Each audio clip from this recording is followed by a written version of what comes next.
There's a distinct shift in the central bank's thinking about the economy. So I would say the last 2 years, the economic performance or lack thereof has been largely a monetary phenomenon.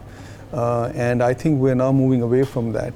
The RBI has been very successful in reining in inflation and now sees the need to be a little bit more sensitive to growth. And therefore you can see that in the RBI policy. It's now going to be accommodative. Liquidity is most likely neutral, if not surplus. And I think that is great news for growth. So I would not get bearish on macro growth for the next 12 months at all. I think we're in a period where growth is going to be strong.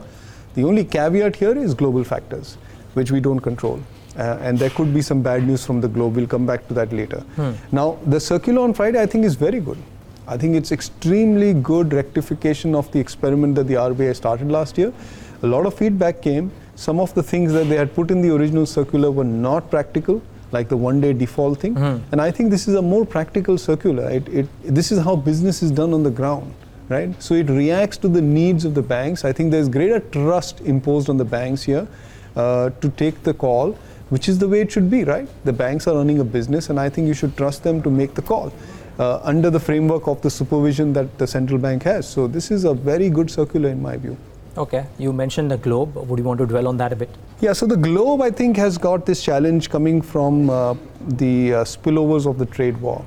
And while we are generally immune to that as an economy, I don't think we're completely immune. Okay. To that extent, if this trade war thing morphs into a bigger problem, then it could slow down global growth. It could even take the US into a much slower growth profile in the next 12 months. And that will have an impact on India's growth rate. So we cannot operate in isolation. As I keep saying, India is the 7th largest economy in the world, 6th largest, and it cannot operate in isolation. So to a certain extent, it will get affected. So I have to caveat any absolute growth targets with the global situation. Now, one of the collateral positives that come out of a slow growth is that the Fed will be off the pedal, which is okay, which allows India to maintain softer rates, which is what India needs right now. If the Fed was on the pedal, then it makes it harder for us to respond. So we can actually afford to have slightly lower interest rates in line with our lower inflation, while the Fed and the US deal with the spillovers of the trade war. Maybe oil also stays soft, but just... Oil is a direct function of growth. Yeah, and I don't look at oil in absolute terms. I look at oil always relative to copper. Okay. Copper and oil both have got two dynamics in it. They respond to global growth and they respond to their own supply idiosyncrasies. And it's very hard to differentiate that in real-time basis. So the way to differentiate is you do oil relative to copper. That takes the global growth factor out. If oil is rising relative to copper, it is largely because of idiosyncratic supply factors.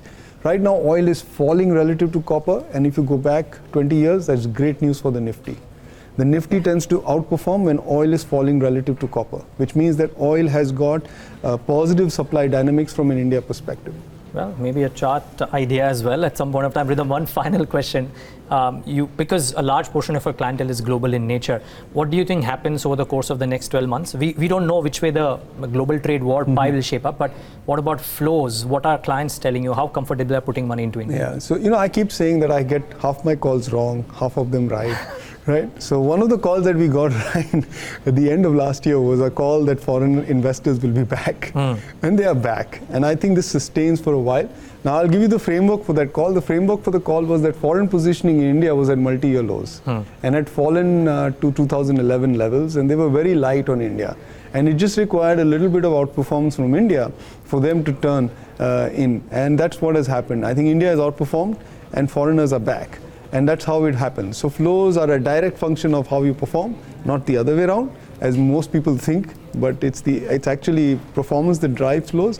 And to the extent that India looks like the place which will outperform EM for the remainder of 2019, I think flows should be quite good. It's evident in the interest that we are seeing in our conference, over 450 investors, so there's a lot of interest in India right now.